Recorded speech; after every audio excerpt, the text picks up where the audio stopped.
Na aula passada a gente viu alguns teoremas importantes, né, do cálculo integral. Então a gente viu o seguinte, um deles, que é o que eu quero voltar a discutir com você, é o teorema da divergência. Então se você tem lá um campo vetorial, e aí você tem um objeto, quer dizer, um espaço aqui, um volume cuja superfície é S, então o que esse teorema diz é que se você calcular o fluxo desse campo, que eu vou chamar de F, ds, o resultado disso é igual ao cálculo da integral de volume da divergência de F dv. Né? Então é um teorema. E aí eu gostaria de aplicar esse teorema para um seguinte campo. Então, seja o campo V igual a ER sobre R2. ER é um versor radial e esse campo ele cai com o inverso do quadrado da distância. Né? Então esse campo aqui pode ser, por exemplo, um campo de gravidade, pode ser um campo colombiano, né? Um campo bastante característico que varia com o inverso do quadrado da distância. Então você sabe, por exemplo, que as linhas de campo associado a esse campo são linhas radiais partindo de uma certa origem. Não é assim? Aí eu quero calcular, por exemplo, o primeiro membro desse teorema, que é o fluxo do campo numa superfície fechada. Eu vou escolher uma superfície fechada, que é uma esfera centrada na origem de raio R. Um raio R. Tá? É óbvio aqui que, por exemplo, o campo ele é sempre perpendicular a essa esfera, né? Ele aponta aqui para fora.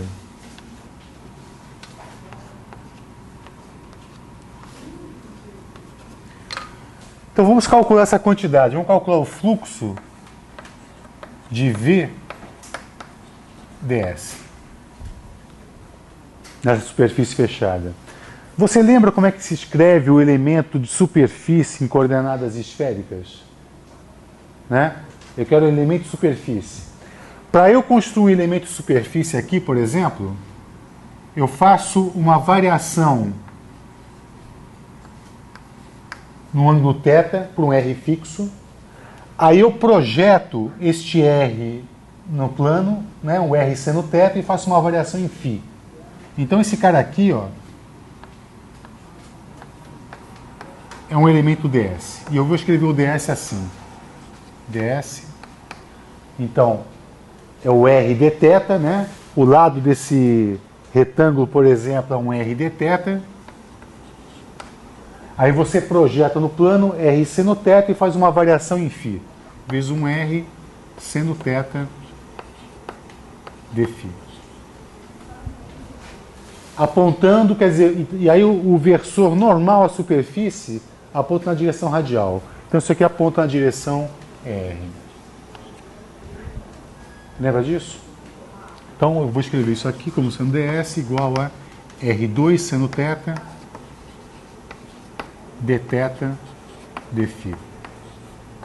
R. Aí eu vou fazer o produto escalar, então, desse elemento de área com esse campo e fazer a integração em toda a superfície esférica. Tá? Então essa quantidade, essa integral de V ds, ela vai ser o quê? Uma integral em dθ, em dφ, em dθ.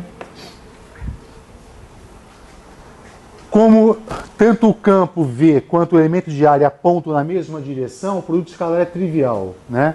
Então vai aparecer aqui 1 sobre R2 do campo e R2 seno θ do elemento de superfície. Para eu cobrir toda a esfera, eu preciso integrar o dθ de 0 até π. Correto? Este ângulo θ, que é o ângulo polar, ele varia de 0 até π. Enquanto o ângulo φ varia de 0 até 2π. Então isso aqui vai de 0 a π.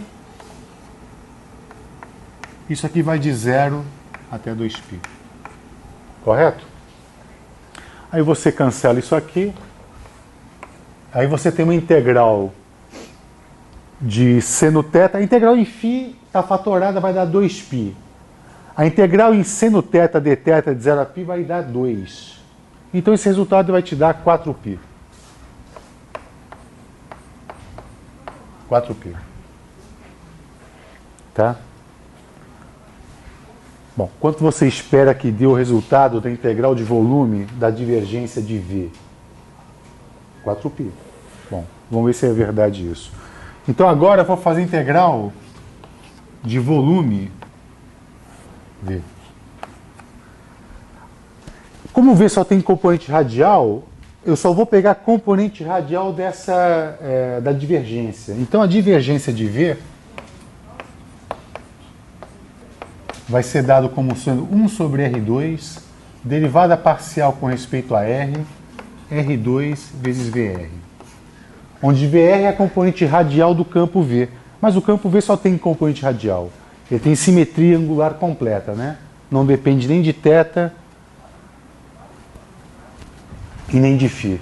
Então isso aqui vai ser igual a 1 sobre R2, derivada com respeito a R de R2. Quanto vai a componente radial do VR? 1 sobre R2. 1 sobre R2. E aí, qual é o resultado disso? É 0 se o R for diferente de 0. Né? Isso aqui é 0 se o R for diferente de 0.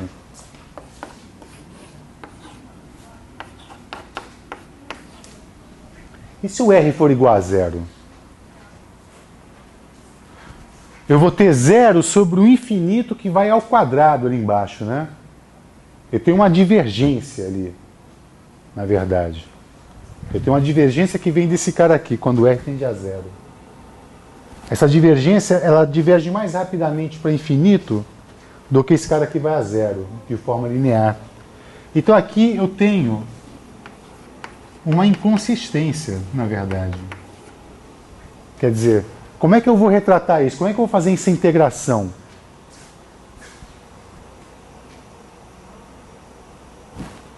Tá? Eu sei que o resultado dessa integral aqui de volume, por consistência do teorema da divergência, vai ter que me dar 4π.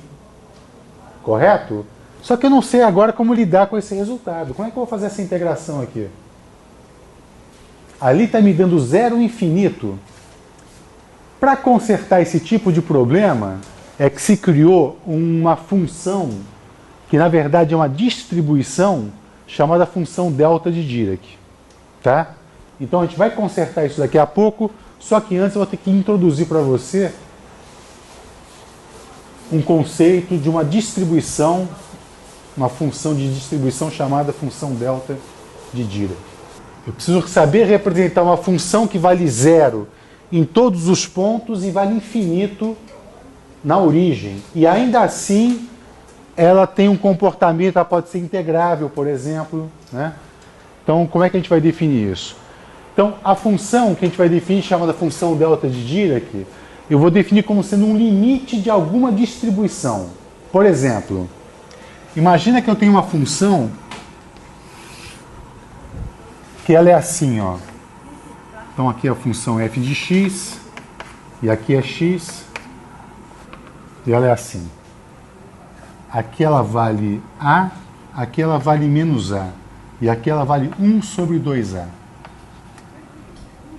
Tá? Então f de x, ela é igual a 1 sobre 2a, se x, ou se módulo de x for menor do que 1 sobre a, do que a. E vale 0 se módulo de x for maior do que a. Entendeu? É aquela função ali. Quanto vale a integral de f de x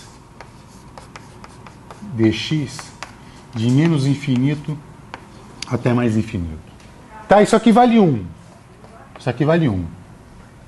Agora eu gostaria da seguinte função. Eu gostaria que essa integral permanecesse igual a 1. No entanto, ela satisfizesse essas condições. Quer dizer,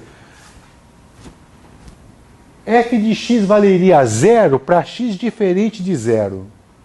E infinito para x igual a 0. Como é que eu construo essa função? Então eu vou dizer o seguinte, a minha função desejada, que eu vou chamar de delta de x, ela é igual ao limite de a tendendo a 0 de f de x. Se você tomar esse limite de a tendendo a 0, o que vai acontecer? Eu vou diminuir a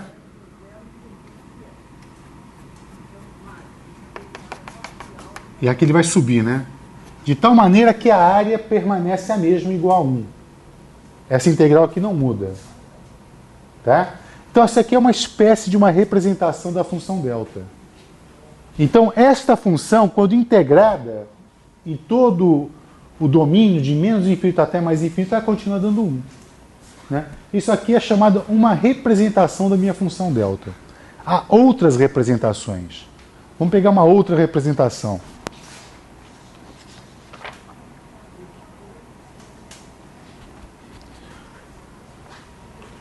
Então, outra representação. Seja uma função f de x, com essa função, é uma distribuição gaussiana. Né? O desenho dessa função, mais ou menos assim. Ela é uma distribuição gaussiana. É uma função centrada na origem e que tem o formato de um sino. Essa quantidade epsilon que aparece aqui é uma distância, é a chamada variância da distribuição, é uma distância aqui que faz com que a área da minha gaussiana, quando eu pego epsilon para lá e epsilon para cá, isso aqui vale aproximadamente 80% da minha área total. Esta função aqui ela é normalizada. Quer dizer, se eu fizer a integral de f de x dx, ela continua me dando 1, independente do valor de epsilon. Se eu mudo epsilon, eu mudo o formato da minha curva, mas não a integral total. Ela pode ficar mais larga ou mais apertada ou mais estreita.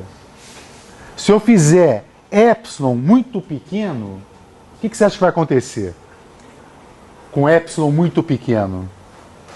Esse pré-fator aqui não cresce? Cresce, né?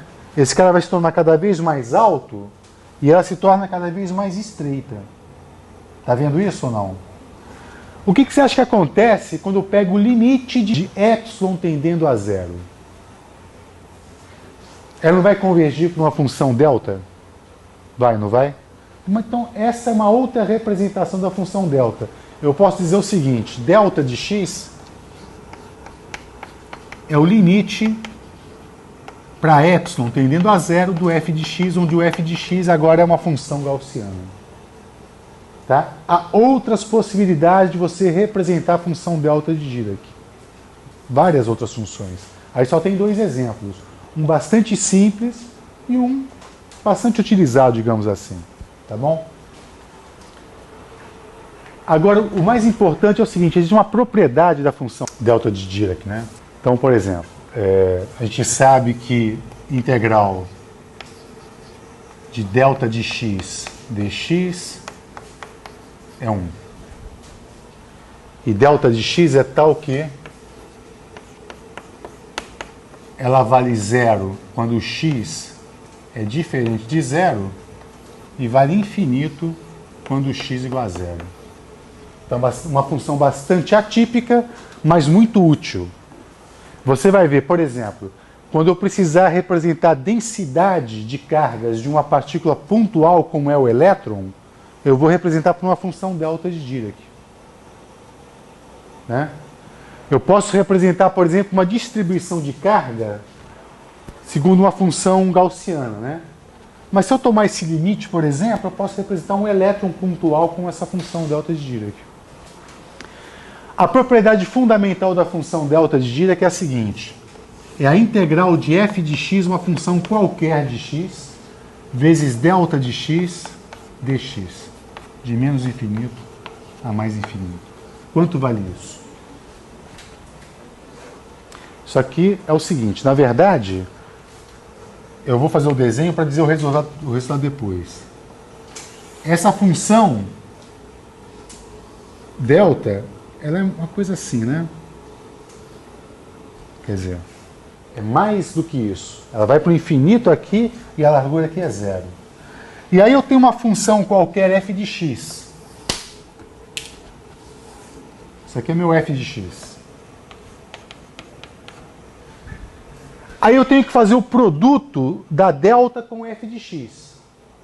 Concorda que esse produto aqui, dado essa propriedade, ela dá zero em todos os pontos? Mas na origem ela dá... Vai ser o valor de delta na origem e aqui vai ser o f de zero. Não é? Então eu vou escrever essa integral como sendo f de zero, que eu posso fatorar da integral, porque ela já não é mais uma variável, vezes a integral de delta de x dx.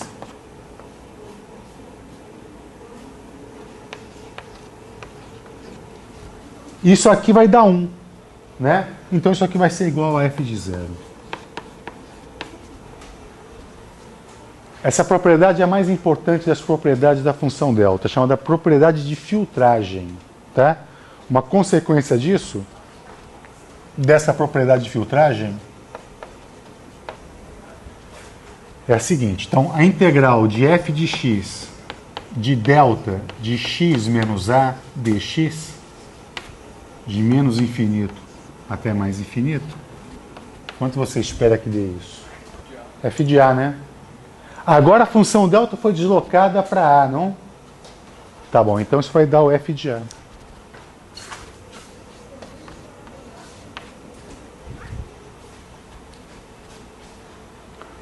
Eu posso generalizar a função delta para 3 dimensões, tá? Então, em 3 dimensões,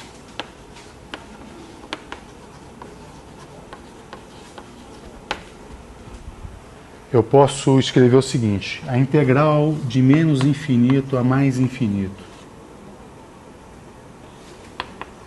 Menos infinito a mais infinito, menos infinito a mais infinito, de delta de x, delta de y, delta de z,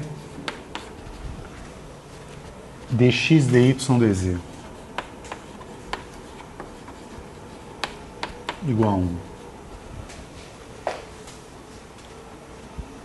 Ou ainda, uma questão de notação, eu posso dizer que isso é igual a uma integral de delta 3 de r.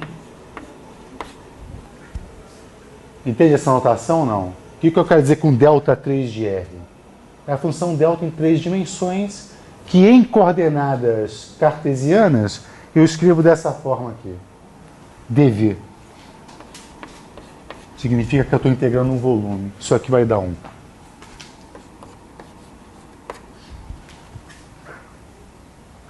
Tá?